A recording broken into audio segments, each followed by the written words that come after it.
It's Tuesday, January 21st, 2020. So another interesting day on Wall Street. Markets across the board down. Dow Jones finishes in the red, 152 points. And the markets today were a bit spooked by some very concerning news. The CDC came out and confirmed that an individual in Seattle, Washington tested positive for the coronavirus. This is the same virus that's over in China right now that they're getting very worried about. This virus is related to the SARS virus. It's now being passed on from human to human. We don't know how many other people may have come in contact with it that are here in the US, but we do know now we have one official confirmation of the coronavirus here in the United States of America. We don't know to the extent how dangerous this virus is since it's so new. Only time will tell, but it was enough to rattle the markets today. Also, Boeing going to delay the return of the 737 MAX. And we have the beginning of the Trump trials also taking place today. So all this bad news for the markets, but going back to this coronavirus, it had a lot of effect on other things. Vegas resort stocks hammered, luxury retail stocks hammered, airline stocks hammered, hotel stocks hammered, travel stocks hammered, all because of this coronavirus scare. And yet you have to ask yourself how quickly things can change in America, in your life. How many people thought that we would be now talking about the coronavirus in the United States of America in 2020. So, you know, when we talk about black swans, hopefully this isn't going to be anything major and hopefully it's going to be contained. But just think how quickly things can change in your life or in your country. A black swan event, something that nobody thought about, some virus that nobody knew about starts affecting a country like America. So whether it's North Korea, Russia, China, the Middle East, so many threats, right? But again, the biggest threat in the United States and to the United States is debt. And I read an article in Zero Hedge last night. And again, I think the biggest threat to the United States isn't a virus, isn't nuclear war, it is debt. Are consumers getting close to the end of the road of debt? There are some indicators that say they might be, and that's not good news for the economy. Again, we have this contradiction in the stock market and the real economy. The stock market should have been down over 500 points today with this news from the CDC, the news of the Boeing delay, and the president impeachment trial. This is not good news for the stock market. It should have been rocked today. But Dow Jones only down 152 points. And then when you take into account how bad the economy is, and most of this economy is based on debt, the stock market should be absolutely obliterated right now. But when you have the Federal Reserve injecting another $90 billion this morning into these markets, into the banks, this is why the Dow Jones was only down 152 points. This is why none of this matters, because the Fed came in again this morning and injected another $90 billion into the system. There are some indicators that say that the consumer might be in trouble, and that's not good news for this economy, which is built on consumer spending money that they don't have. We now have 50 million people who haven't even paid back or paid off their 2018 holiday shopping spree. Total consumer debt grew and set yet another record in November, according to the Federal Reserve. But the rate of growth slowed and credit card debt contracted slightly for the third month of the last four. Consumer debt grew $12.5 billion to $4.176 trillion. That represents an annual growth rate of 3.6%, which is down from 5.5% in October. So it was 3.6 in November, down from the 5.5 in October. Americans still owe $1.1 trillion on their credit cards. Very dangerous. Credit card borrowing has taken a downturn the last 4 to 6 months, which is good news, but it seems like they're just using that money on other things. They're using it in automobiles, they're using it on big ticket items, they're using it on student loan. At the end of the day, if they're not putting debt on credit cards, they're putting it somewhere else. The debt continues to spiral out of control. We did see an increase of $14.9 billion in non-revolving credit in October. Auto loans, student loans, and big ticket purchases, as I said. So people might be pulling back a little bit on the credit cards, but they're just building up debt somewhere else. And again, it's a huge, huge threat to America. Any way you look at it, debt is driving consumer spending. Year over year, consumer debt has increased by 5%. When you look at how much your paycheck has increased, how much your wage growth has increased, it's not 5%. Americans are living on credit, and that means they're living on borrowed time. In a strong economy, the consumer doesn't need to be taking on this much debt. They wouldn't need to. In fact, you think we'd be paying down our debt. Our national debt and deficits are skyrocketing. We're paying none of it down. Household debt, corporate debt, skyrocketing. Look at your state's debt, city debt, municipalities. It's all exploding. Nobody's paying anything down. It just keeps getting bigger and bigger and more out of control. The consumer is levered up. They have record amounts of debt. The Fed must keep rates low enough so that credit continues to flow. The consumer will be in the middle of this collapse, and the consumer is who is going to pay the most severe price when this thing implodes. So do yourself a favor if you're watching this video. I know most of you are quite aware of this. Get your debt paid off, get these credit cards paid off, chop them up, get rid of them.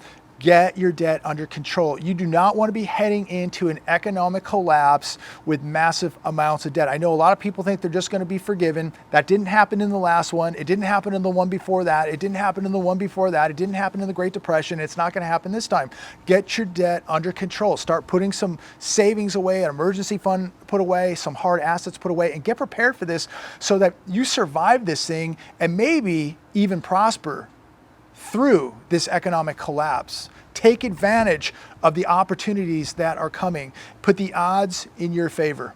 You know, what I really find interesting is that the banks are getting so much cheap money, right? With these cheap rates. And this cheap money is at the very top of the pyramid, and it's not trickling down. In fact, look at what the average interest is on a credit card. And interest rates on credit cards are at all-time highs. 18, 21, 24%, and I've heard even higher. So the banks are getting all the free money at the top and then just sticking it to the consumer, charging them the highest interest rates in credit card history. The situation that we're witnessing right now is absolutely unsustainable. And consumers are getting closer and closer to the end of the road, the debt road. Make sure that you're not one of these people. Don't be one of the masses. Don't be one of these people living on 5 or 10 credit cards, balance transfers, just paying the bare minimum. Do whatever you have to do to get rid of these cards, get this debt paid off. This is going to save you when this collapse hits by not having debt. You do not want to be on this debt road because it is going to come to a very abrupt dead end, and people are going to have no way of surviving when the credit cards run out. You do not want to be one of these people. This economy, no doubt, is heading for a collapse.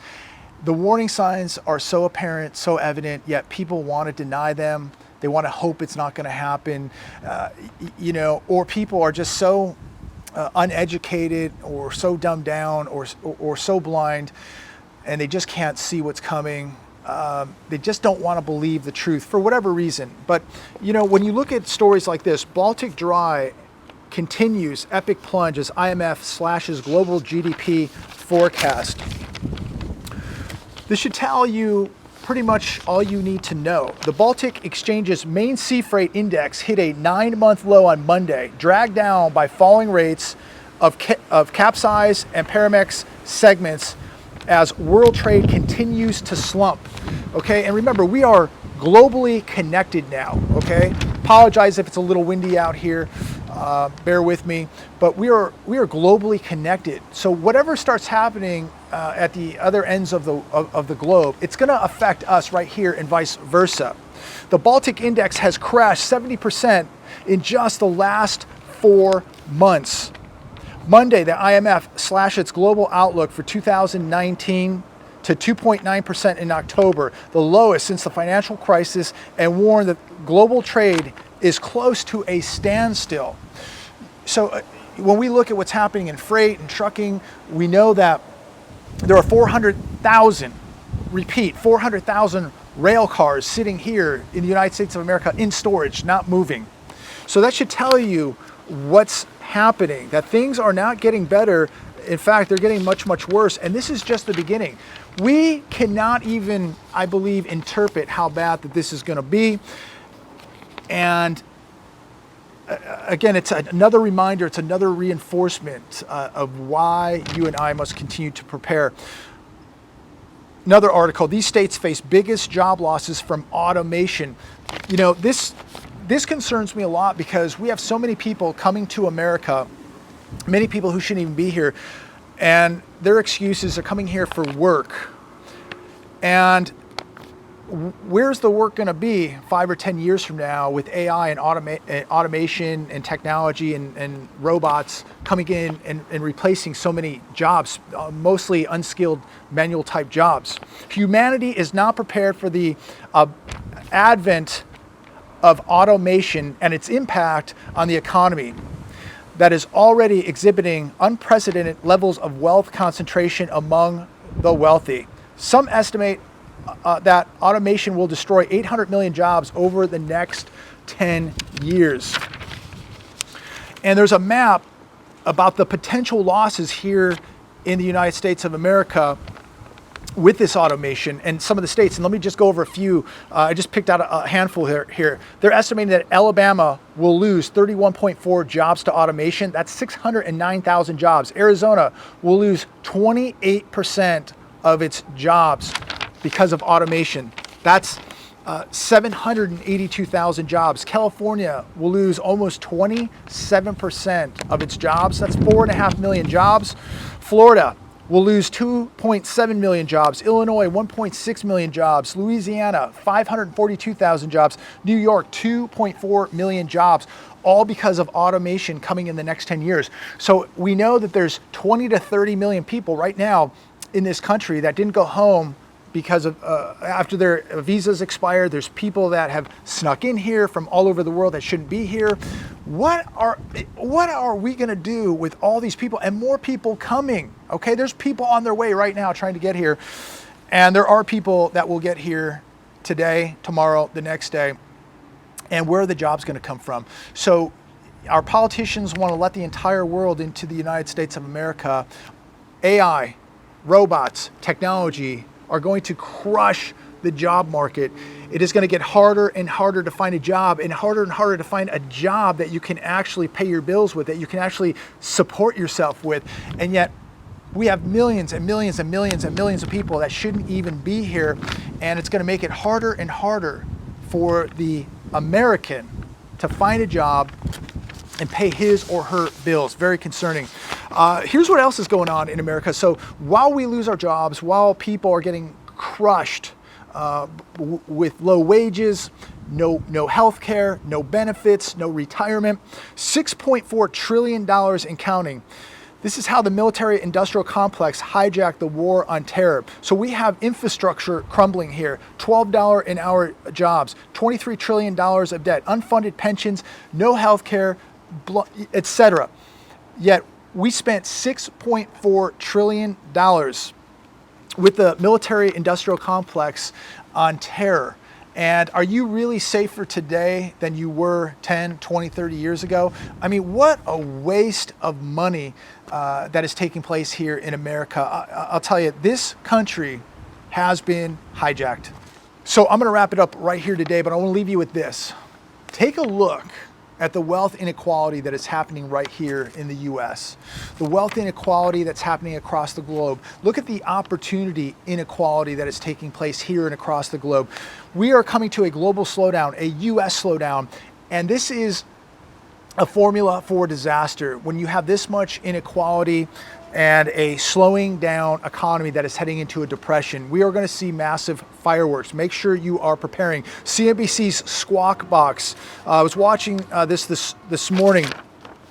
Founder of Bridgewater Associates, Ray Dalio, says cash is trash. You have to have a well-diversified portfolio. You have to be global, and you have to have balance, and you have to have a certain amount of gold in your portfolio.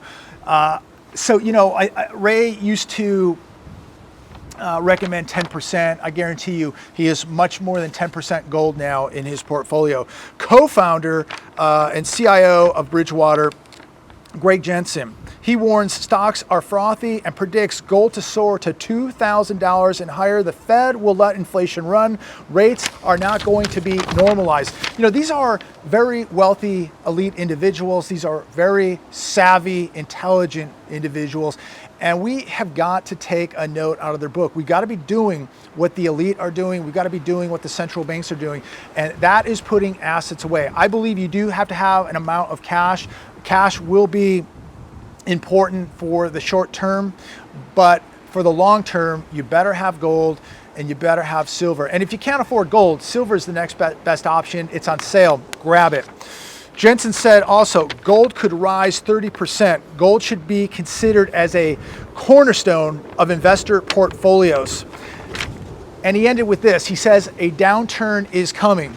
Now, when somebody says downturn, you don't know how bad that downturn is going to be, but I believe this downturn is going to be the worst America has ever seen. And this is why it is so imperative that you and I are preparing, topping off all preps, food, water, security, gear, medications, trauma kits, whatever you need in your toolkit. Make sure that you are prepared.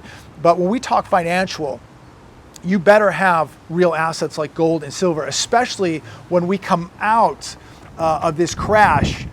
The people holding real money are going to be the people who survive, and these are going to be the people that prosper, and these are the people that are going to really become wealthy because they're holding the real money, they're holding the assets, and they're going to have the real buying power to become wealthy. These people, like the Ray Dalios and the Jensens, they're going to become even more wealthy than they already are because they know, they understand what's coming, and they're preparing by holding gold, holding assets. And so these people will become even wealthier. There are people today that are not wealthy that are going to become very wealthy because they're prepared. God bless every one of you. Have a phenomenal week. Make sure that you are praying for this country, and God bless everybody that was in Virginia yesterday. Thank God everything went peacefully. Phenomenal job. They made a huge point. God bless every one of them. God bless Virginia. God bless America.